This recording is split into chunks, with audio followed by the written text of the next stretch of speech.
Welcome back, friends. Lost here, and it's time for the newest Kirby's Dreamcast. This podcast is dedicated to going over everything Kirby, and this time we're going over Kirby Super Star, in a multi-part series to cover everything about it and go through the games thoroughly. We're also working on our first book episode, which will be based on Let's Find Kirby, the Where's Waldo book, but with Kirby. As always, you can give us feedback on the YouTube version's comments section or at Kirby Dreamcast on Twitter. Also, don't forget that Kirby's Dreamcast now has its own channel on YouTube, so you can get only Kirby content instead of all our other projects, if that's all you want. I recommend watching the YouTube version of this episode since it will have a lot of visual representations of what I say. Also, gameplay footage will be on the side channel Scarf Plays on YouTube. If you want to see me and Jinx playing through the game, there you go right there, and all the footage from that will be in the video. Also, to my surprise, we are the first and only video going over Kirby Super Star in depth on YouTube. I went looking around so I could double check if I'm missing anything. No one's gone in depth on this thing. It's going to be us. That's a trip. We're going to fill that niche. So the goal of gaming episodes is to tell you every detail I can find about the games inside and out. But sometimes there are gaps. For example, I just found out there's a Kirby's Adventure OST CD that isn't just the game songs, but also has 8 remix songs with vocals. I'll have to do a mini episode on it, or do an episode that covers subjects I missed in past episodes. Another gap is the 4-Coma tie-in comics that started getting made for the games. The first ones were actually made for Kirby's Dream Land 2, and Kirby Super Star has some as well. Unfortunately, I can't get my hands on them, so I can't translate and read them and talk about them in depth. But we will talk about them a little bit based on what we do know from the wikis for the comics. In the future, if I can get my hands on them, we can do an episode on them after they're translated and everything. One last thing to note is that all information was found through wikis and websites interviewing Sakurai about Kirby Super Star, and playing the game itself, and also from places that have gone in and just grabbed all the files from the games, like Cutting Room Floor and things like that. We will specifically be covering Kirby Super Star and not Ultra. All interesting details that later come out through Ultra will be saved for that episode, and that will be big too, because Ultra has more game modes and introduces lore in the pause screens. That is the first game to do that. So Kirby Super Star just keeps bringing in new concepts every time they happen, and then Ultra does even more. So with all that said, let's go over the order of this episode. Similar to how we've done previous episodes, we'll be covering Kirby Super Star in sections. First, we'll talk about the status of HAL as a company since the last game. Then we'll go over the background and the making of Kirby Super Star. Then the advertising tie-ins of Kirby Super Star. Then how well did it sell. Then the box art and the game manual. Then we'll go over the game itself, and I'll try my best to weave the game into a big story about Kirby as we tell you about everything in this game, all the references and things like that, and all the different facts and trivia. Then we'll go over any lasting interesting facts or glitches left to mention, then the credits and any interesting facts about the staff there, and lastly, we're going to reflect on the game and where I think it ranks up with all the other games we've previously covered, since we've done it chronologically, just everything be up to this point, and we'll also rank all the games within Kirby Super Star. That should be fun too. So there's going to be a lot of information in this episode, and you're going to learn a lot about Kirby, and I hope you enjoy the story we're going to tell as well. So how is HAL doing at this point? Quick recap before we skip to Kirby's Dream Land 2. If you want a full history, go back to previous gaming episodes. So HAL was around since 1980, making random games because the company was a bunch of enthusiasts who wanted to explore what video games could do. Eventually they went bankrupt in 1991 after being too ambitious with Metal Slater Glory. This was a game made for the NES and was super ambitious. They spent a lot of money on it, and it tanked.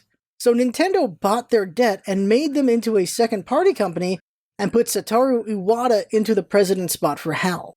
Iwata swore he would pay back their 1.5 billion yen debt in 6 years by paying back 250 million yen a year. Thankfully, this all happened, of course, but it wouldn't have been possible without a little pink hero named Kirby who was born in 1992 by their newest hire, the 20-year-old Masahiro Sakurai. They hired him at the age of 18, by the way, like straight out of school. They hire him, he's got this idea, they let him run with it, and eventually Kirby's Dream Land comes out of it. So skipping the Kirby's Dream Land 2, HAL still has 3 years to go on their debt repayment to Nintendo, so everyone's working hard to keep the company alive. Kirby's Dream Land 2 helps a lot by eventually selling 2.36 million copies on the Game Boy. Kirby's Storybox and Satellaview helps a little bit as well, and during this time Sakurai has been working on Kirby Super Star immediately after the release of Kirby's Adventure in 1993. Eventually Shimomura will work on the next Dreamland game for the SNES with 3, and Hitoshi Yamagami on the next Game Boy game, Kirby Star Stacker. Now let's talk about the making of Kirby Super Star. This is going to be a fun section. In 1993, Sakurai just finished Kirby's Adventure, and they're at the start of planning out the next Kirby game, And so Satoru Iwata and Masahiro Sakurai visit Shigeru Miyamoto, the father of Mario, Link, and many others. From this meeting and his own ideas, Sakurai had 3 pillars in mind for making Kirby Superstar. Pillar 1. Co-op. Sakurai and Iwata went to Miyamoto to see what he thought before they went ahead with Kirby Superstar. Miyamoto was interested in Kirby being co-op on SNES. Miyamoto wanted co-op in Mario, but it never became a thing until the Wii. Miyamoto thought Mario games were too fast for co-op, and personally, having played them, yeah, it's messy fun playing Mario in co-op. It's just such a mess. So while Miyamoto thought Kirby was slow enough for co-op, while his game was just too fast. Sakurai, of course, objects, thinking that Kirby's pretty fast. He's got his wheel ability, he's pretty fast, but in the end he relents that, yeah, co-op could work. And co-op was the only request Miyamoto made when he was advising for Kirby Superstar. Sakurai gave it some thought and decided it would be more main player and assistant player, and the camera always follows Kirby, and from there he used the copy abilities and came up with the helper system. With this, the seasoned player could be Kirby, and the inexperienced player could be the helper without worry. This is also the birth of Kirby's hats, so you could easily tell which power he had, and he could pass them to transform the helper.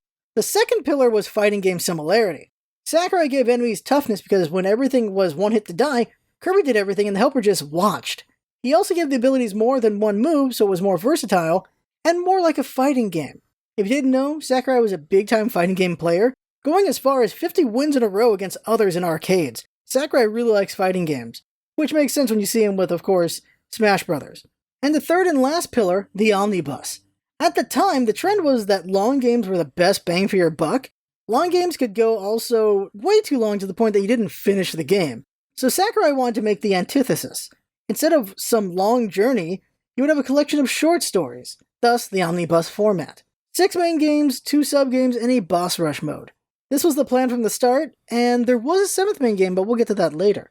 Sakurai really liked the omnibus format because it gave you lots of options on what you wanted to play, and there were also shorter experiences like the 2 sub-games to enjoy. His whole mindset was choice. Give the player choices on how to enjoy the game, and that's why we have the corkboard. After this meeting, Satoru Iwata would help with programming, but not meddle in the creation of the game. He trusted Sakurai to do a good job. Early development of Superstar was done on the NES to prove concepts, by the way, which is pretty cool. We have some of the sprites, like there is the Cutter and Yo-Yo Kirby, based on NES graphics, and Sakurai liked doing this because they didn't just base everything on drawings, and you could see graphically just how things would work out, which is an interesting idea. You use the NES to show just proof of concept some of the things Kirby could do in these powers, and then translate it later to SNES. Development was going well at first, but then Donkey Kong Country happened. Donkey Kong Country was one of the reasons why Kirby took 3 years to come out. Midway through development, Donkey Kong Country came out and it was amazing visually. So they decided to incorporate computer graphics and they threw out all the art they made up to that point. All of it. Donkey Kong Country came out in November 1994, Kirby Superstar would come out in March 1996. But the copyright says they were finishing the game in 1995, meaning they finished in 1995, they polished it up for release in March of 1996. So Kirby's Adventure was in March 1993, so Sakurai was over a year in development of Kirby Superstar when they did the graphical change. I am really curious what the old art looked like, but we'll likely never know because that's probably deleted or thrown out. So that's too bad. So now let's talk about the Lost Game. All games in the original Kirby Superstar proposal were made except one, Kagero Mansion. It was a horror game where Kirby was in a mansion and he was cursed with his mouth sealed. He would get his copy abilities differently, like getting fire from a candle. It was going to be a horror action puzzle game. It was not made because they were too busy making all the other games, though, unfortunately. It's really curious because, Kirby just jumps genres all the time. It would have been interesting to do a horror game with Kirby.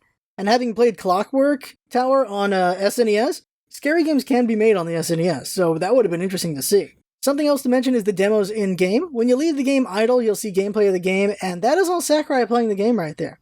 Other things to mention about making the game, the title logo calligraphy for Setsuna no Mikiri, Samurai Kirby, is Sakurai's. He used a brush pen, then imported it to computer, and then turned it into pixels.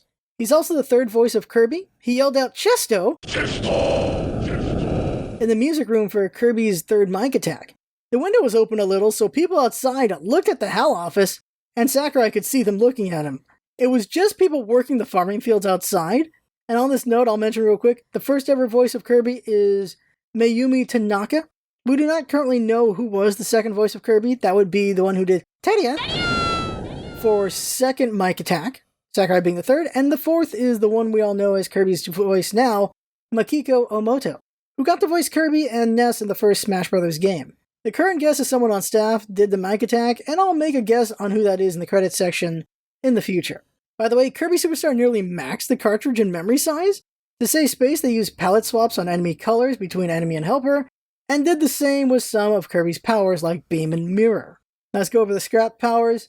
So there were 9 powers that were going to be in this game, but then they got reworked. So the first 5, Tomo-sama, Satellite, Summon, Mantle, and Flower.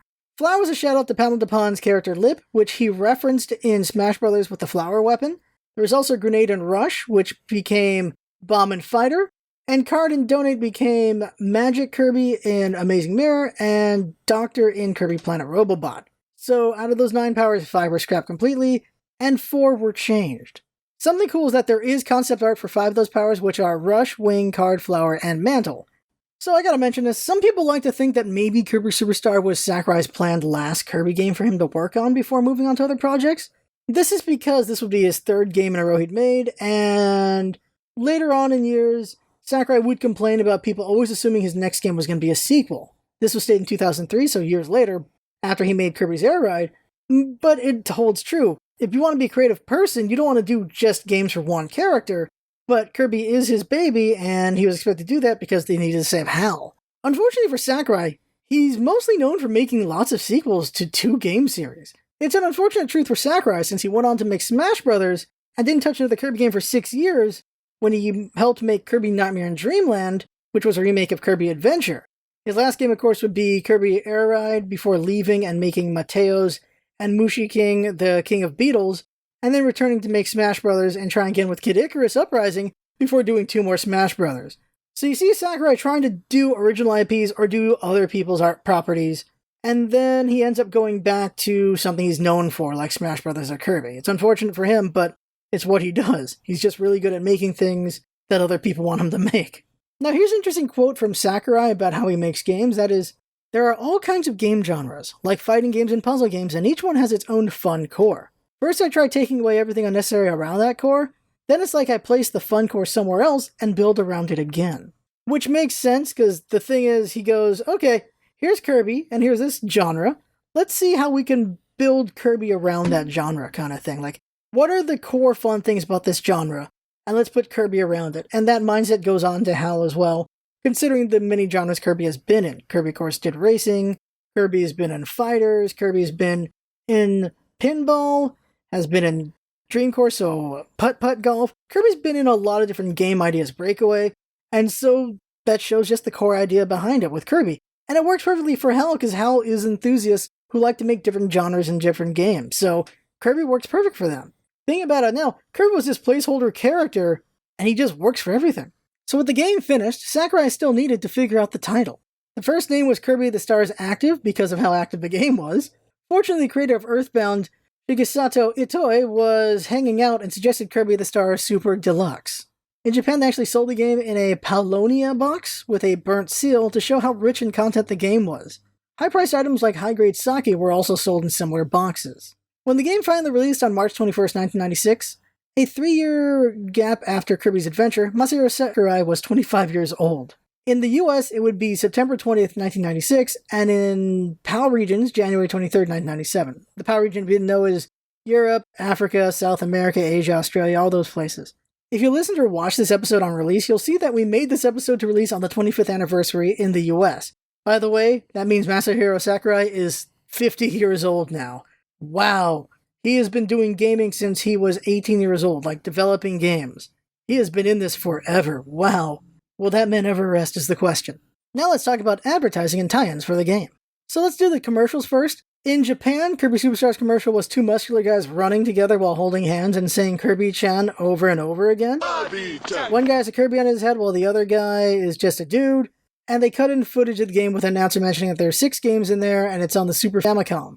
The commercial ends with the 2 buff guys playing on the SNES, and their mother comes in. So that's a wild but fun commercial. What I like is it's just 2 buff dudes, because yeah, Kirby should be jacked. While in the US, it continued the commercial style of Kirby's Block Ball. A kid gets rolled into the emergency room, and everyone's horrified because he has TMK. TMK! Too much Kirby. The kid has turned into a pink balloon person. So they roll him into a room with other kids like this, and they show gameplay footage with sweet guitar riffs playing in the background. Then it ends with a nurse yelling next after popping a kid with a needle and laughing. US commercials are weird. I was able to find one more advertisement from the US, and it was a print ad for Kirby, and I think I actually saw this when I was a kid since I had EGM.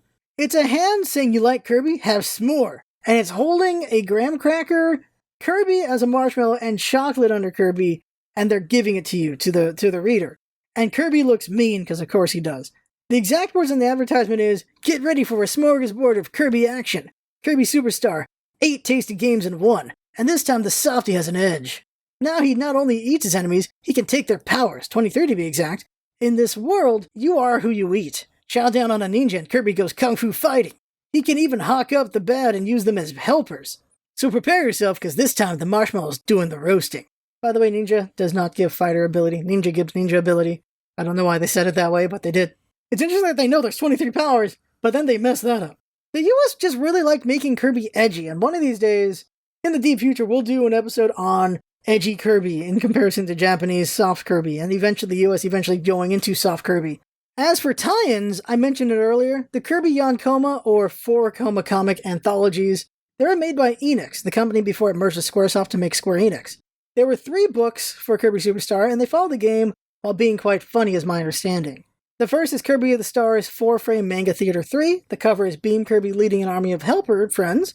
Manga Theater 4's cover is Kirby on Wheelie as Rider Kirby, and there's more helpers behind him, like Capsule J and Birdon. And the third book is called Hoshi no Kirby Short Comic Theater. On the cover is Wing Kirby, King Dedede, Marks, and a few others. When we cover Kirby's Dream Land 3, we'll be able to show some pages that were scanned online, thankfully. That's nice. Sadly, none of these books, though, were scanned, even a little, for Kirby Super Star, so that's too bad. If I can find them, I'll get them and do it myself, but until then, as far as I know, they're lost to time.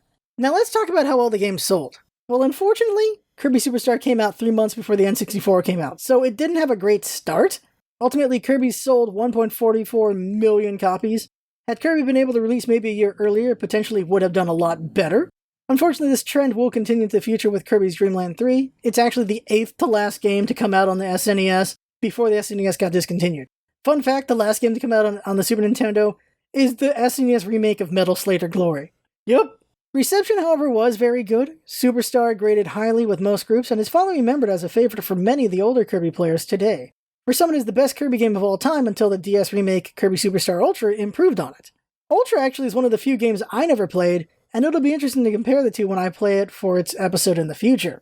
By the way, yeah, Superstar is my favorite of all time, until I guess I play Ultra and see if that one's better. I guess that spoils what the ranking's going to be at the end. Like, Robobot's really good. A lot of people, that's their favorite, and that is an introduction for a lot of people as well. But Superstar, I guess, is one of the big ones from my childhood, so of course it's my number one. It also set the stage for a lot of things in the future. So let's talk about the Japanese box art again first. Instead of the usual rectangle on its side design Super Nintendo usually had for its games, Kirby Superstar Deluxe was the standing tall rectangle instead, and it looked like a sake box. On it was a burned imprint of the title and Kirby smiling at you. The Paulownia wood, by the way, is actually the fastest growing hardwood on the planet. It is light, fine-grained, and warp-resistant. The wood is also known as Princess Tree, so yeah, it's perfect for high-class items. For the US, we get Beam Kirby in front of a gold design that looks like it's for a wrestling belt against a black background, with yellow stars around it. It also says 8 games in 1 at the bottom, and the title, Kirby Superstar. The European version is very similar, except the name is Kirby's Fun Pack instead, and it's a pink background instead of black. On the back of the Japanese box, we get lots of shots of gameplay and some information. On the back of the US and PAL box is the same writing and gameplay footage, but the background is black for the US and pink for the rest of the world. And here's what the back says. Power up for 8 action-packed battles and adventures. Dreamland is under siege again. Our hero Kirby returns and instigates a rescue. King Dedede is snatching up Dreamland's food supply, but he's not the only one. Dynablade, Meta Knight, and a slew of other evil baddies are on the loose and wreaking havoc throughout the land. Use any of Kirby's amazing powers to create a helper to assist you in battle, or have a friend join you for some 2-player action by taking control of Kirby's helper. Help Kirby work through 8 challenging games filled with action and adventure. Enter the fray in Spring Breeze, enter a foot race against King Dedede in Gourmet Race, and tackle a winged warrior in Dynablade. Hone your action skills in Megaton Punch and Samurai Kirby, then battle your way through the Great Cave Offensive, Revenge of Meta Knight, and Milky Way Wishes. Each game is different, and some extra special surprises are in store for you. Includes 8 action-packed games and special surprises. 2-player action is possible when you activate Kirby's Helper feature. Huge 32 meg game provides excellent entertainment value for Kirby fans of all ages. Battery backup saves your progress and best scores. That's all that with the box. Nice box! Now let's look at the game manual. It's the same across all of them, just different languages. This book is thick, by the way, 38 pages long. That's pretty good for this time period. I've always enjoyed Kirby game manuals. They do a very good job of explaining all the controls and mechanics of the game by using images of Kirby to easily explain concepts. Kirby really is useful in that way. So the first writing you'll see is on the 3rd page and says, Kirby makes his latest appearance on the Super NES. This time, there's exciting new action, 2-player simultaneous play, and 8 different games. With more cool abilities, Kirby is one tough puff. His new adventure is about to begin. Followed by explaining controls and copy abilities, they then show Cook Kirby, Fighter, Sword, and Cutter, and explain that there are over 20 powers, and you can use the pause screen to learn how to use the powers. They then show the one-shot ability characters and what happens when you suck 2 abilities together at once, which is the mix power, which you can get, and you can get any power from that. They also explain how to eat big enemies, and you gotta soften them up with violence first. All the concepts of Helper are explained next, and interestingly, Waddle Doo is used for most Helper examples. Poor Waddle Doo will of course eventually be replaced with Waddle Dee as Kirby's Player 2 character in future games. Getting to the game is explained, and they then go over the corkboard screen. I think now we would just call it the main menu, but it's cool to know it was always known that in the US as well, and not just in Japan. The book explains that you need to beat other modes to unlock Revenge of Meta Knight and Milky Way Wishes, then the book gets into the games and story descriptions. We'll try to incorporate the book introductions and the in-game introductions when we tell the game as a story later on, by the way. First up is Spring Breeze. The book says, that awful King Dedede is at it again. He's stolen all the food in Dreamland.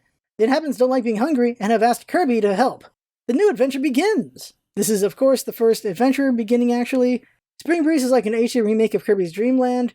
More gameplay elements are explained while talking about Spring Breeze, and then on to the next game. It's just interesting, though, it does say he's at it again, which means, yeah, kind of just King Dedede stole the food again. So it's either an HD remake or just a retelling or just something.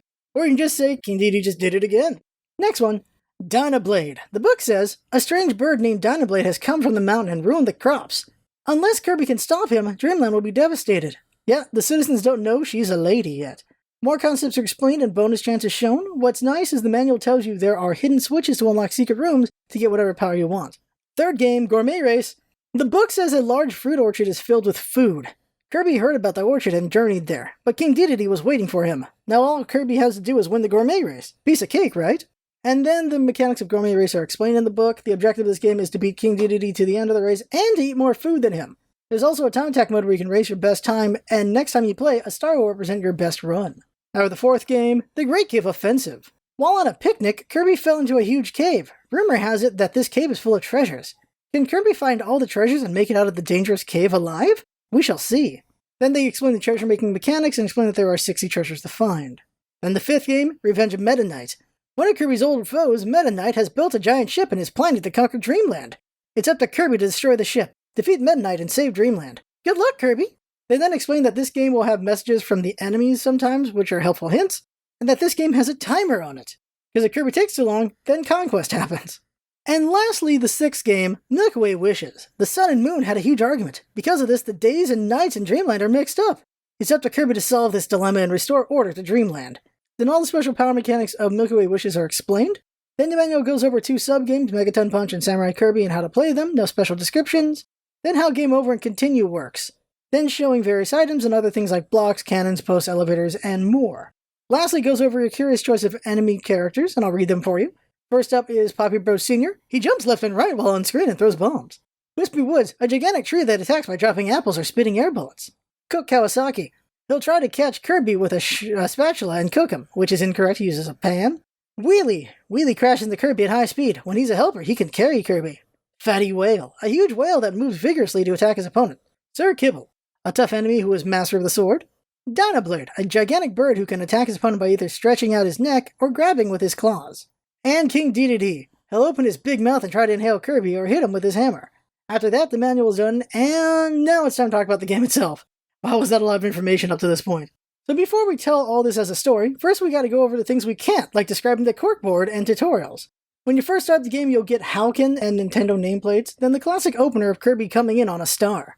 Then when you hit start, you get to pick a save file. There's 3. There's always 3.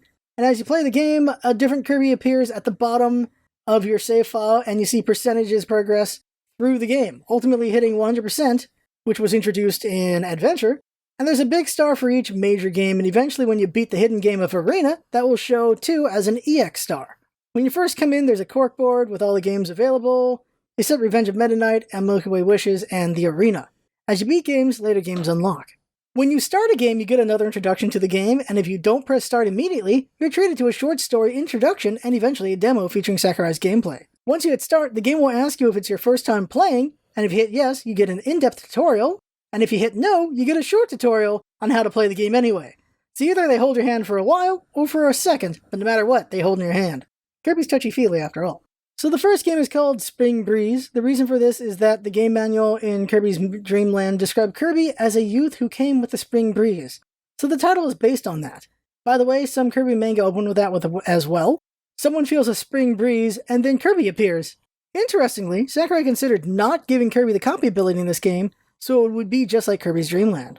After all, Spring Breeze is kind of an HD remake of Kirby's Dream Land, except the levels are shorter and a whole level, boss, and 2 powers are missing. The Mint Leaf and Spicy Curry are cut out, and the level Casalolo is out, and Kabula is cut as well. Also, most of the sub-boss fights and the fight with all bosses before fighting King Dedede is cut too, and the game, because of this, is a spring breeze to play through. You can beat it really, really fast and easily. This was on purpose by Sakurai. It's the start, so he wanted it to be fast and fun, and by the way, if you're a Kabula fan, Kirby Super Star Ultra does a more true HD remake of the Extra Mode and brings back Kabula. By the way, the Japanese title of this game is Harukaze Totomoni, which directly translates to Together with the Spring Breeze. So when you pick the game, it says it's a level 1 difficulty game, and Spring Breeze is there on the title, and the image is Kirby happily flying in front of wispy woods with a butterfly. And here's the introduction text. Help! All the food from Dreamland has been stolen. Hurry, Kirby, or everyone will starve. The opening video in the game says there's trouble in Dreamland, as we see a bunch of burglars leaving in the night. King Dedede and his soldiers have stolen all the food in Dreamland. We see Waddle Dees and Waddle Doos walking away too, and then we see King Dedede leaving and gobbling up some food too.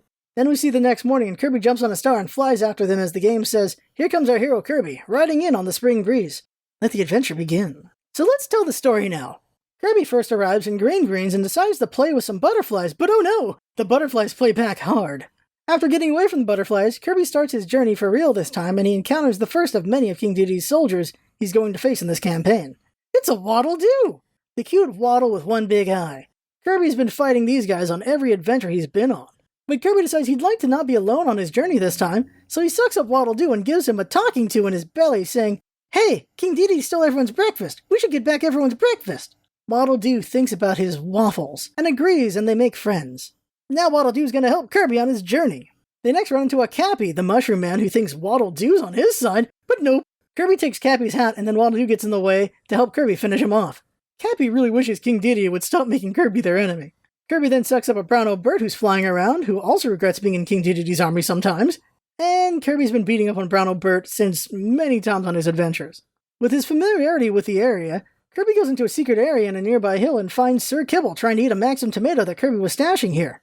Kirby makes him pay and sucks him up, and becomes Cutter Kirby, and copies his abilities.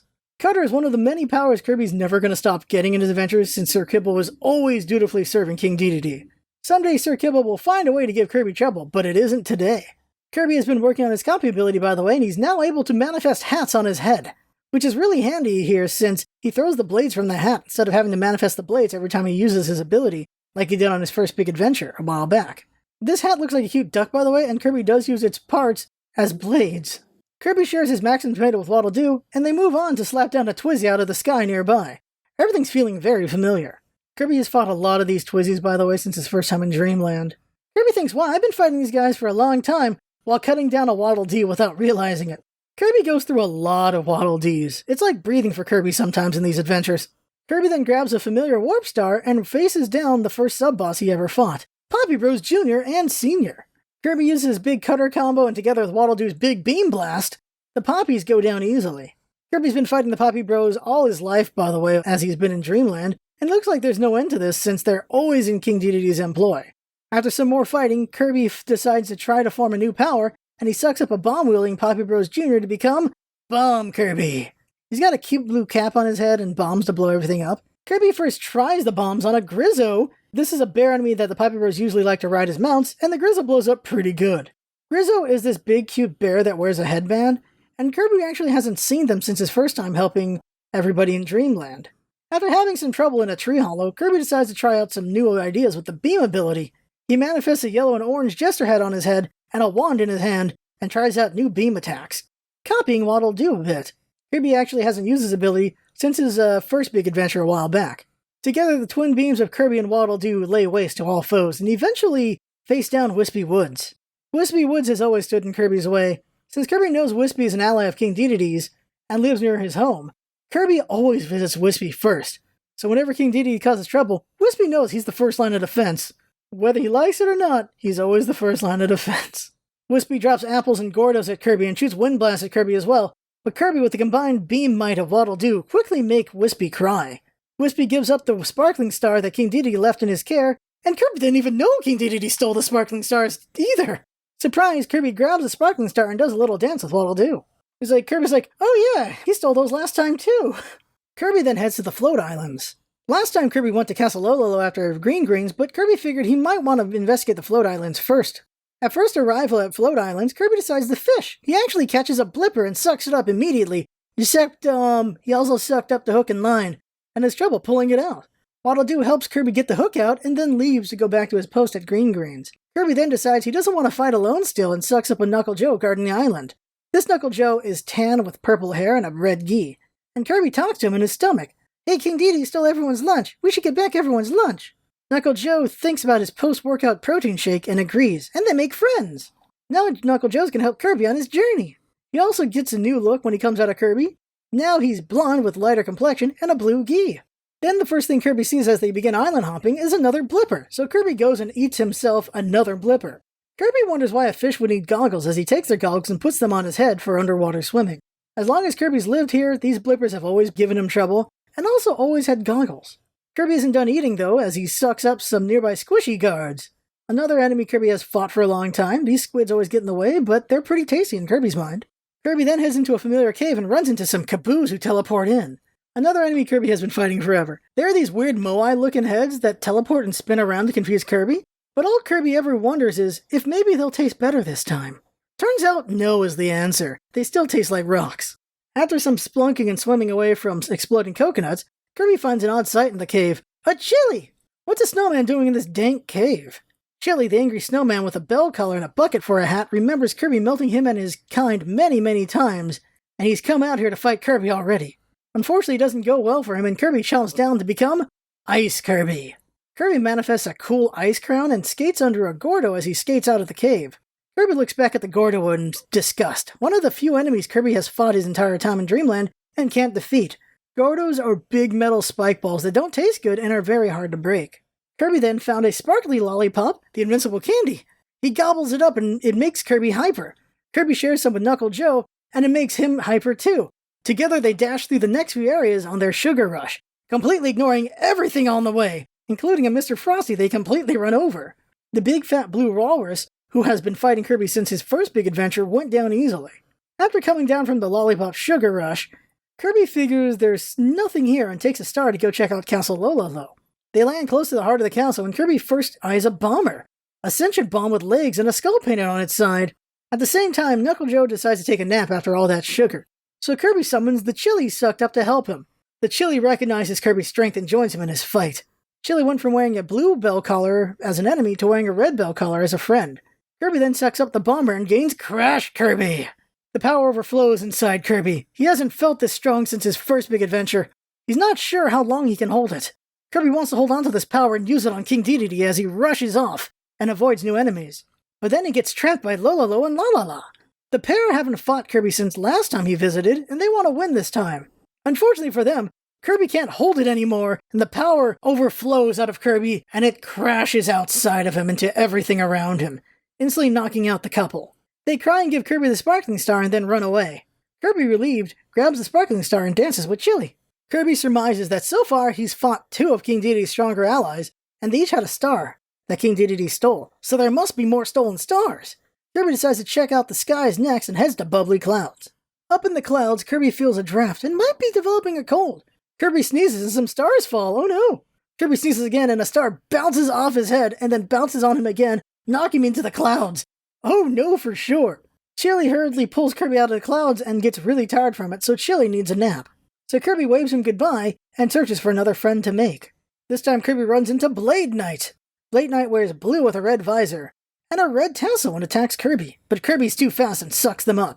Inside his tummy, Kirby says, "Hey, King Dedede stole everyone's dinner. We should get back everyone's dinner." Blade Knight thinks about his Salisbury steak and agrees, and they make friends. Now Blade Knight's going to help Kirby on his journey, and thus Blade Knight has turned over a new leaf. Blade Knight now dons green armor to show it. Kirby then dodges attacks from Shatso cannons that have been shooting at Kirby since his first time in Dreamland. They're another enemy that Kirby does not find tasty, so he doesn't try to suck them up. In all the dodging, Kirby sees another Blade Knight and sucks them up to copy them to become Sword Kirby. This time Kirby has a cute green cap that looks really familiar. I mean really, really familiar. And a sweet yellow sword. Kirby's developed some new moves since his first big adventure, one of them being able to fire a beam from the blade when he's at maximum peak physical condition. Yeah, Kirby's copying Link. Like, he's straight up just a homage to Link, so at full HP he can shoot a beam from his sword. But Kirby senses he'll need sword ability for something important in the future, and decides to experiment with a new form of power instead. Kirby sees a Samira, a wizard enemy he's never seen before, and see what he can copy from them. Samira is just looks like a black mage, but they wear red. They have like a dark face and everything and have a wizard hat. So Kirby sucks up the red wizard and develops Mirror Kirby. This time he has a jester hat, but it is red and green blue instead. Kirby sees he can fire reflecting beams at enemies and bounce back projectiles with his shield. So useful. Kirby's so excited from his new power that he doesn't notice the tasty Tukis in front of him, and he blows through them easily. The poor flying chickens, they haven't had to deal with Kirby since his time in Pinball Land, and they're having a rough time already. Kirby then runs into Kracko Jr., the larval form of Kracko. Kirby splits himself in two with the mirror ability and quickly disperses Kracko Jr. Unfortunately, no Sparking Star came out of Kracko Jr., so Kirby continues forward. Kirby then sees a walkie! Kirby excitedly runs to go copy its power. Kirby's had some ideas on how to improve on his mic ability since his first big adventure. Also, Kirby hasn't seen walkie since his first big adventure either. Blade Knight knows full well what's going to happen if Kirby gets his hands on that walkie, so Blade Knight runs in terror. Kirby then summons his new ally Samira to enjoy the music with him then, since he figures Blade Knight must have went off to tell everyone about the cool music that's going to happen soon. Being new to the place, Samira has no idea what they're in for. Kirby then hurries to find an audience that will fully appreciate his singing ability, as he now has mic ability. Kirby finds it in the form of Kracko! Kracko, the big angry cloud with one eye who is potentially the father of Waddle Doos, is really mad at Kirby because every time he sees Kirby, they have a fight, and he just gets wrecked every time. Kracko burns with rage more and more every time he loses, and here we go again. But unfortunately for Kracko, Kirby's happy to see him. Why? Because Kirby now has an audience member. So Kirby pulls out a horn and does a sports chant. And Kracko did not enjoy it one bit. Neither did Samira. Kirby then whips out some headphones and a microphone and shouts, "Ta-da!" By the way, this is the second ever voicing of Kirby. We'll go into the credits to guess who it may be, because currently is unknown who it is. And Kracko and Samira really didn't like that. But Kirby's not done yet. He can feel the music flowing throughout his body. The joy of singing must be shared.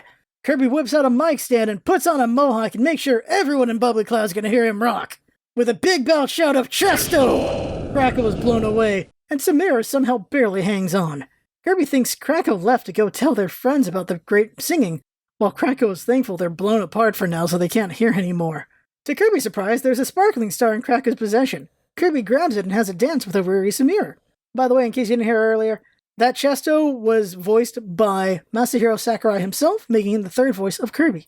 Now sensing he has gathered all of the sparkling stars around King Dedede's castle, Kirby hops on a star and flies directly into Mount Dedede and into King Dedede's castle. Upon arrival, Samira revealed they needed some time to rest after all the excitement, and they wish Kirby good luck. So Kirby befriends the first person he sees, Rocky! The blue rock guard who wears a gold hashimaki. Looks at Kirby. He remembers the many battles he's had with Kirby and rushes Kirby. But Rocky's also a rock, so he's not very fast, so Kirby easily sucks him into his gut. Kirby then says to Rocky, "Hey, King Dedede stole everyone's dessert. We should get back everyone's dessert." Rocky thinks about Rocky Road, the ice cream that he invented, and agrees, so they make friends. Now Rocky's gonna help Kirby on his journey. Rocky now dons an orange hue and wears a blue and white hachimaki. Kirby then goes and copies himself a bomb ability in case they need to blow the joint. And so the pair enter deeper into the castle and find themselves fighting King Dedede in an arena. It feels nostalgic but deja vu at the same time. This is where Kirby met King Dedede for the first time last time, too. Then Kirby realizes that, yeah, King Dedede did steal all the food in Dreamland again. He's done this before. King Dedede shouts that he thought maybe this time he'd win since he had a stronger army than last time, but unfortunately Kirby got stronger too with all these new copy abilities. King Dedede rushes Kirby and Kirby fights back. Rocky, unable to hurt his king, goes into rock form and watches the two battle. Kirby catches glimpses of the spectators in the stands as they fight. Lots of minions are watching and cheering for their king. Kirby sees Sparky, Laserball, Chili, Mr. Frosty, Sir Kibble, Bronto Burt, Waddle Doo, Scarfy, Waddle Dee, Piper Bros Jr., Naughty, Broom Hatter, Cappy, Squishy, Starman, Grand Wheelie Not Done, Bounder, Kaboo, and Poppy Bros Sr. Looking up at the ceiling, Kirby sees a sign saying Champion King Dedede versus Challenger Kirby. So they were planning this out. And then out of the corner of his eye, Kirby sees, what? What are Mario and Luigi doing here? Wait, Toad too? Oh hey, behind them are Birdo and Bowser and Peach! So an aside, you actually can't see every character in the game because Kirby can only go so far to the side in the arena. But Peach and Bowser are in the crowd shot, they're just cut off. But if you go in the game files, you can see that they're actually there. Kirby waves at his friends and then turns attention back to King Dedede. Unfortunately for King Dedede, he didn't train hard enough and Kirby's new copy ability, Bomb, overwhelms the helpless king. The crowd goes wild as Kirby hits King Dedede again, and again, and again. The loyal crowd is convinced King Dedede is just warming up, but then Kirby hits King Dedede one more time with a bomb, and then a loud sound reverberates through the arena. Kirby's Chester from Bubbly Clouds finally arrives and he combines with the bomb's might and blasts King Dedede out of the arena and through the castle walls. So what happens here is, if you beat King Dedede in the original, you get like a screechy sound, and this one decided to replace it with Chesto. I'm like, oh, let's just make that work somehow. And with that, Kirby dances happily as he grabs the fourth and final sparkling star. Good thing King Dedede didn't grab all five like he did last time, Kirby thinks. It might have been tough having to fight Kabula again. Kirby wonders what happened to Kabula as he finishes his dance. Speaking of Kabula, Kirby remembers what he did last time and balloons into a huge hot air balloon and carries King Dedede's castle back to the villagers of Dreamland, dropping lots of food everywhere along the way. With the help of the sparkling stars, the castle stays in the sky and drops food some more. The people of Dreamland cheer and thank Kirby, and Kirby puts up a big sign that confuses everyone. It says next. Kirby knows his adventures are just heating up and is ready for the next catastrophe to the distress of everyone else. The end. In the original Kirby's Dreamland, he puts up the end sign, of course, but in this one it's next because this is just the start. So during Kirby's flight as a balloon, the credits roll. The song is the same as it was in the original Kirby's Dreamland. It is called A New Wind for Tomorrow, and it was composed by the great Jun Ishikawa. The name is perfect for Kirby since he comes in on a spring breeze and saves Dreamland time and time again. We will see these credits again in Milky Way Wishes, but presented differently. Here they breeze through the credits quickly. So, lastly, covering again, let's see any facts that I forgot to mention earlier, and there's only one I can think of, that is, since this is the first and easiest mode, all boss HP is lowered by 65%. You'll notice this when you fight these bosses again in the true arena, in the arena, and they have more HP. Also for the tutorial room, the song is called the Beginner's Room, and this song will evolve over time in many future Kirby titles with tutorial rooms. And that's everything Spring Breeze. So since its inception, Jinx thought it was going to be multiple episodes, and I didn't believe her. I thought, here we are, we can do all this in one big episode, and maybe be 90 minutes or so, but no, that's the end of the episode, because we're already breaking 16,000 words on the script, and I'm in the middle of the Great Cave Offensive. I still have Meta Knight, and I still have Milky Way Wishes and the arena to do, and Samurai Kirby. We're halfway through the game with the script writing, and it's just a big script. So we're cutting off here. Interesting facts, by the way, just this part of the podcast is 8,000 words, around that much. And Kirby in the script is 11% of the script, because that makes sense. Kirby's going to get mentioned a lot. He's the main character. So we're doing this in parts for the Sanity of Jinx, because she has to do the video version of this podcast, which is going to be a lot of work. A lot of work. So as always, if you have feedback, let us know in the YouTube comments or at Kirby Dreamcast on Twitter. Share us with your friends. Again, we are the only video covering Kirby Super Star in depth, all the way through. All the information we can find is going to be in these videos and on the podcast. So share with your friends so they learn about Kirby Super Star. And know that eventually your favorite game will come up. I'm going to cover everything that is Kirby. That is the point of this podcast. Everything will be covered. You will learn everything there is to know about every game, about every anime episode, about everything. That is the goal of the podcast, and I hope you stick with us for all of that. So in the end, I had fun, I hope you had fun too, and thanks for coming by, and I'll see you next time in part 2, and maybe a part 3.